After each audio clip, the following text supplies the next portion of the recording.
Non-lethal weapons, also called less lethal weapons, less than lethal weapons, non-deadly weapons, compliance weapons, or pain-inducing weapons are weapons intended to be less likely to kill a living target than conventional weapons. It is often understood that accidental, incidental, and correlative casualties are risked wherever force is applied, but non-lethal weapons try to minimize the risk as much as possible. Non-lethal weapons are used in combat situations to limit the escalation of conflict where employment of lethal force is prohibited or undesirable, where rules of engagement require minimum casualties, or where policy restricts the use of conventional force. Non-lethal weapons may be used by conventional military in a range of missions across the force continuum. They may also be used by military police, by United Nations forces, and by occupation forces for peacekeeping and stability operations. Non-lethal weapons may also be used to channelize a battlefield, control the movement of civilian populations, or to limit civilian access to restricted areas. When used by police forces domestically, similar weapons, tactics, techniques and procedures are often called less lethal, or less than lethal, and are employed in riot control, prisoner control, crowd control, refugee control, and self-defense. Recent history of non-lethal weapons development for military use. In the past, military and police faced with undesirable escalation of conflict had few acceptable options. Military personnel guarding embassies often found themselves restricted to carrying unloaded weapons. National Guards or policing forces charged with quelling riots were able to use only batons or similar club-like weapons, or bayonet or saber charges, or fire live ammunition at crowds. In the late 1980s and early 1990s, the Non-Lethality Policy Review Group at U.S. Global Strategy Council in Washington and other independent think tanks around the world called for a concerted effort to develop weapons that were more life-conserving, environmentally friendly, and fiscally responsible than weapons available at that time. The U.S. Congress and other governments agreed and began an organized development of non-lethal weapons to provide a range of options between talking and shooting. Recognizing the need to limit the escalation of force, research and development of a range of non-lethal weapons has since been undertaken internationally by governments and weapons manufacturers to fill the need for such weapons. Some non-lethal weapons may provide more effective riot control than firearms, truncheons or bayonets with less risk of loss of life or serious injury. Before the general availability of early military non-lethal weapons in the mid-1990s, warfighters had few or no casualty-limiting options for the employment of scalable force and were continually at risk whenever lethal force was prohibited during sensitive missions. In 2001 the United States Marine Corps revealed its development of a less-than-lethal energy weapon called the Active Denial System, a focused high-frequency microwave device said to be capable of heating all living matter in the target area rapidly and continuously for the duration of the beam, causing transient intolerable pain but no lasting damage. The skin temperature of a person subjected to this weapon can jump to approximately 130 degrees Fahrenheit in as little as 2 seconds depending on the skin's starting temperature. The system is non-lethal. In 2004, author John Ronson cited an unclassified military report titled Non-Lethal Weapons, Terms and References. 21 acoustic weapons were listed, in various stages of development, including the infrasound, however no such effects had been achieved as of 2002. In 2011, the Joint Non-Lethal Weapons Directorate Non-Lethal Weapons Reference Book was created. The weapons in this book are currently in development. Recent history of non-lethal options for employment by police. Until the development of non-lethal weapons, police officers around the world had few if any non-lethal options for riot control. Common tactics used by police that were intended to be non-lethal or less lethal included a slowly advancing wall of men with batons, officers on horses trained to deal with policing situations, or a charge into a riot using the flats of sabers.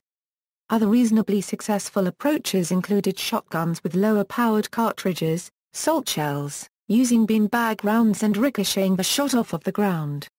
In the mid-20th century, with the integration of fire control systems into major cities, police found that high-pressure fire hoses could be effective in dispersing a crowd. Trained police dogs were also commonly used to scare and disperse rioters and apprehend individuals. In the 1980s, the development of the high-tensile plastics Kevlar and Lexan revolutionized personal armor and shields, and led to new tactics for riot squads and other special-purpose teams. Officers could now stand up against violent rioters throwing dangerous projectiles without having to resort to lethal methods to quickly disperse the danger.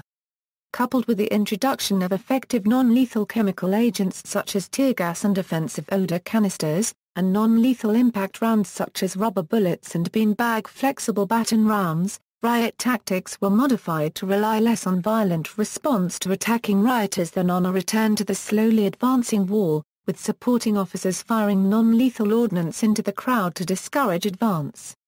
Police officers on patrol were traditionally armed with a baton or pistol or both, and non-lethal methods of subduing an attacker centered on hand fighting techniques such as jujutsu and baton use.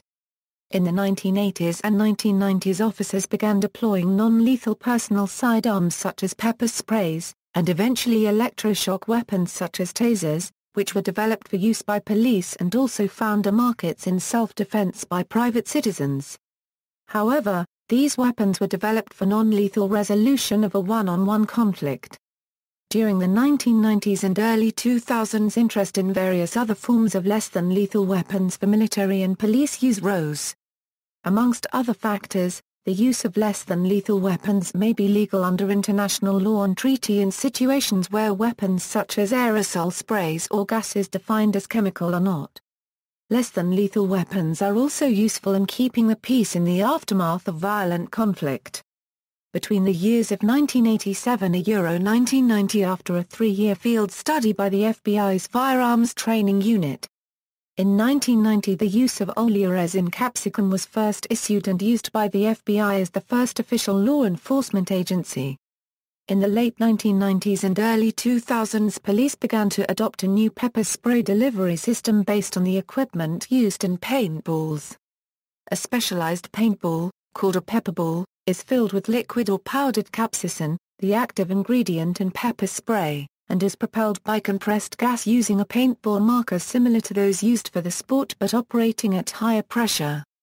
The impact of the capsule is immediately painful, and it breaks open on impact, dispersing the capsaicin with similar effect to aerosol-delivered pepper spray. However, to be most effective, pepper spray must contact the eyes, nose, or mouth of the target. Pepper spray on clothing or tougher skin has a much reduced effect. Effects: non-lethal weapons' ability to incapacitate with minimal lasting effects has made them the weapon of choice for use in civilian populations. However, some analysts describe non-lethal as a misnomer and instead define them as less lethal. Area denial. Area denial weapons work by either incapacitating or deterring the enemy. Anti-vehicle. Vehicle stoppers include a wide range of methods and devices meant to disable a vessel or vehicle to prevent attack by an oncoming vessel or vehicle or to stop that vessel or vehicle for evaluation. Vessel and vehicle stoppers may include kinetic, chemical, or electromagnetic means. Caltrops. Caltrops are known to have been in use since Roman times and may have been used earlier. The concept was familiar to the 4th century BC Greeks, who used rocks, brush, nets and trees placed in the path of enemy conveyances on land or ensnarement devices hidden underwater to achieve the same result: stop the enemy or suspected hostile in his tracks for examination or to prevent or limit incursions. Contemporary caltrops look something like large jacks from the childhood game. Placed in the path of oncoming wheeled or tracked vehicles, they are meant to foul wheels, destroy tires and tracks, and incapacitate vehicles. Anti-personnel. Caltrops, simple rows or clusters of sharpened sticks, and the use of small caltrops have been a feature of anti-infantry warfare for a long time. However, due to the difficulty of mass-producing them in the pre-modern age, they were rarely used except in the defense of limited areas or choke points, especially during sieges, where they were used to help seal breaches. Increasing ease of production still did not prevent these methods from slowly falling out of favor from the late Middle Ages onward. Caltrops are still sometimes used in modern conflicts, such as during the Korean War, where Chinese troops, often wearing only light shoes, were particularly vulnerable. In modern times, special caltrops are also sometimes used against wheeled vehicles with pneumatic tires. Some South American urban guerrillas as the Tupamaros and Montoneros called them Miguelitos, and used these as a tactic to avoid pursuit after ambushes. Active denial system. The active denial system is a dish that projects electromagnetic radiation just powerful enough to penetrate human skin and make the nervous system think the victim is on fire although no physical damage is done. Future combat vehicles such as the American GCV infantry fighting vehicle will incorporate non-lethal weapons. Mechanics. Non-lethal weapons are intended to minimize injury or death.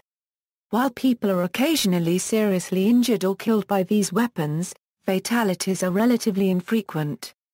Causes of death from non-lethal weapons are varied and occasionally uncertain. Misplaced or ricocheting shots, pre-existing medical conditions, inadequate user training, repetitive applications and intentional misuse have been implicated in different cases where death has occurred. As different parts of the body differ in vulnerability, and because people vary in weight and fitness, any weapon powerful enough to incapacitate may be capable of killing under certain circumstances. Thus non-lethal force does have some risk of causing death. In this context non-lethal means only not intended to kill. Several groups maintain there is great room for improvement in non-lethal weapons and procedures for their use. Claims for the relative safety of such weapons are usually contingent on their being used properly. For example, the rubber bullets developed during the 1960s were supposed to be fired at the ground and hit the target only after ricochet, and other non-lethal bullets are designed to be fired at the lower body. They can be lethal if fired directly at the head, as commonly happens. Ammunition. Non-lethal rounds are firearm rounds which are designed to incapacitate, but not kill, a target. The rounds rely on the transfer of kinetic energy and blunt force trauma to accomplish this incapacitation. Rubber bullets, wax bullets, plastic bullets, beanbag rounds, ring airfoil projectiles and rubber bullets with electroshock effect are less lethal than conventional metal bullets, and are also propelled at lower speed by using less propellant. Beanbag-type bullets are sometimes referred to as flexible baton rounds. More recently, high-velocity paintball guns are also used to launch less lethal rounds, including the FN 303 launcher and pepper ball commercial products.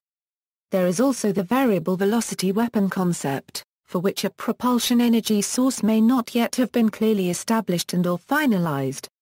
In any case, all of these technologies apply the same basic mechanism, which is to launch a mass at the target that interacts kinetically.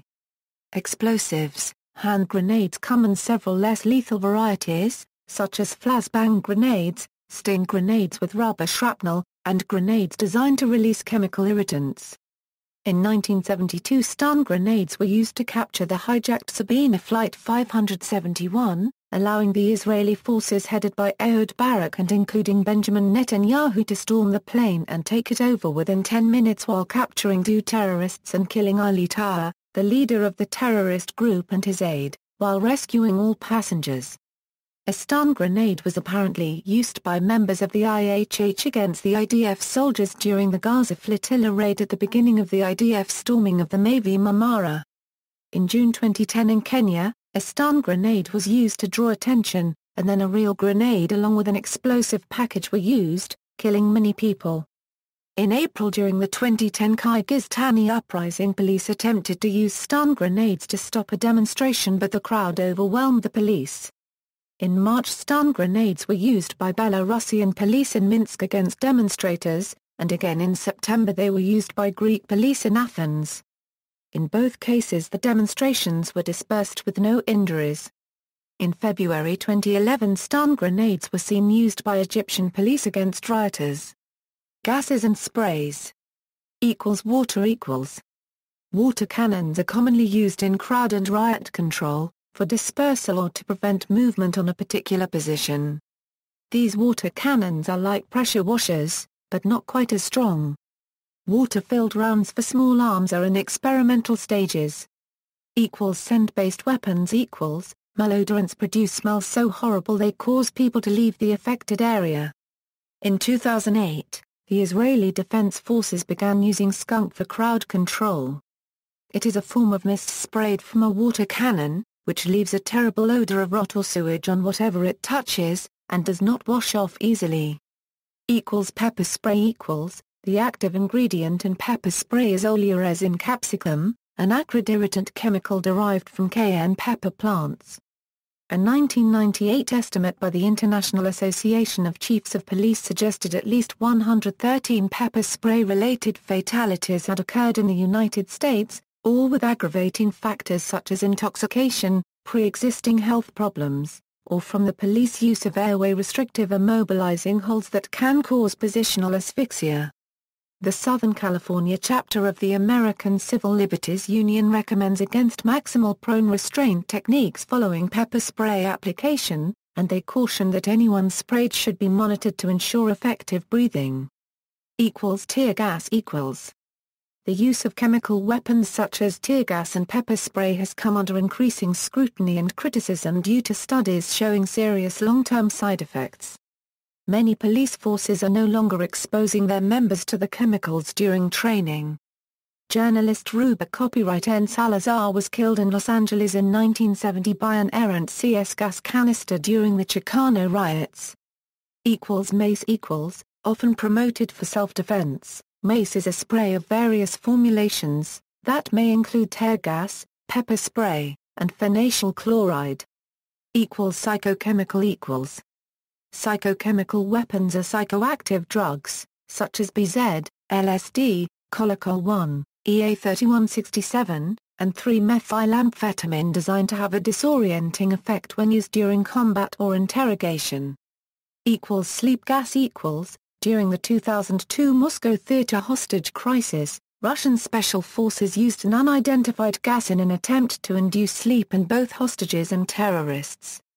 Many of the hostages and terrorists were anesthetized, but some terrorists donned gas masks and thus were able to avoid the effects of the gas. Approximately 700 hostages were rescued, while 130 died from exposure to the gas. All the terrorists were ultimately killed by Russian forces through some combination of gas exposure and gunfire. Other chemical agents. Blister agents, including sear gas, are less often used riot control agents. Other irritants include CS gas and non-ivermide.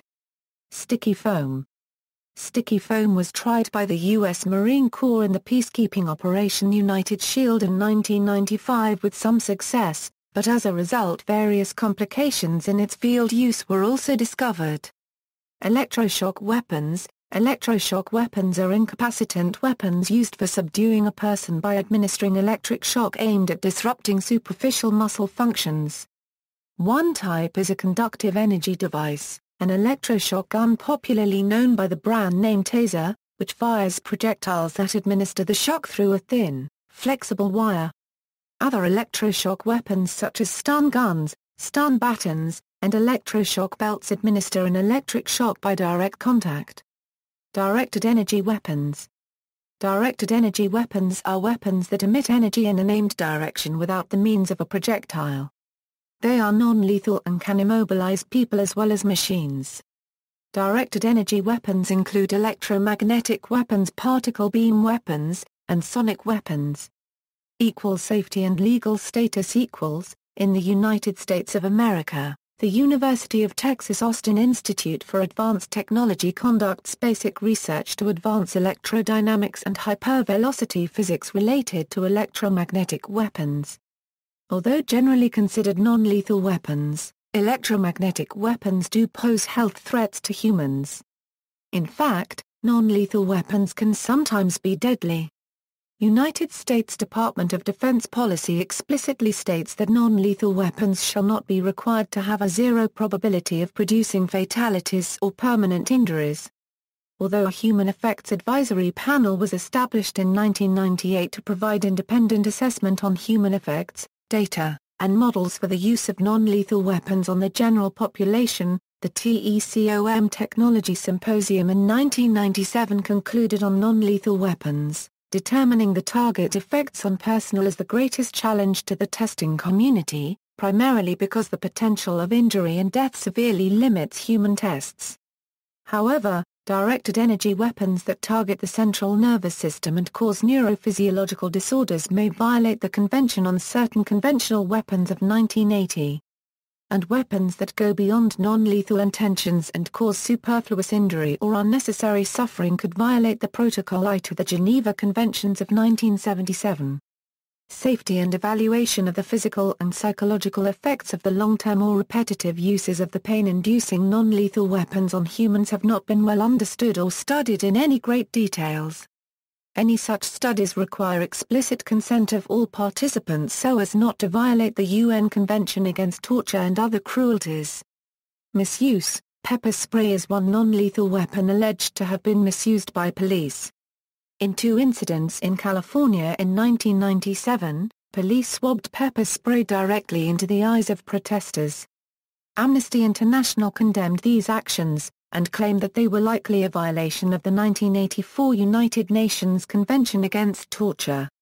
Incidents of alleged police misconduct were also logged during the Occupy Oakland movement where a military veteran had his skull fractured whilst another man was shot by a rubber bullet or beanbag. Terrorism concerns. Lauren Thompson, Chief Operating Officer of the Lexington Institute in Virginia states that, the relevant technology is well within the grasp of some countries and transnational terrorist groups, and further states that U.S. hardware is susceptible to microwave and other directed energy weapons. Suitable materials and tools to create electromagnetic weapons are commonly available. The threat of electromagnetic bomb proliferation is very real. See also, Bradford Non-Lethal Weapons Research Project, Demoralization, Gas Pistol, Baronial Strike, Net Gun, Electronic Warfare, LED Incapacitator, RIP Cartridge, Tranquilizer Gun, Stun Belt. Notes. External links. 2. Council on Foreign Relations Independent Task Force Report on Non-Lethal Weapons. 3. usemilitary.about.com. 4. Weapons of Mass Protection, Air Force Journal article on non-lethal weapons. The Sunshine Project, Non-Lethal Incapacitating Chemical Weapons, the European Parliament Directorate General for Research, the STOA, Scientific and Technological Options. An Appraisal of Technologies of Political Control Center for Conflict Resolution, Department of Peace Studies, Bradford Non-Lethal Weapons Research Project, Research Report No. 8, Time, Beyond the Rubber Bullet, less-lethal.org, Non-Lethal and Less Lethal Law Enforcement Technologies. Hosted by the International Association of Chiefs of Police. U.S. Department of Defense Non-Lethal Weapons Program.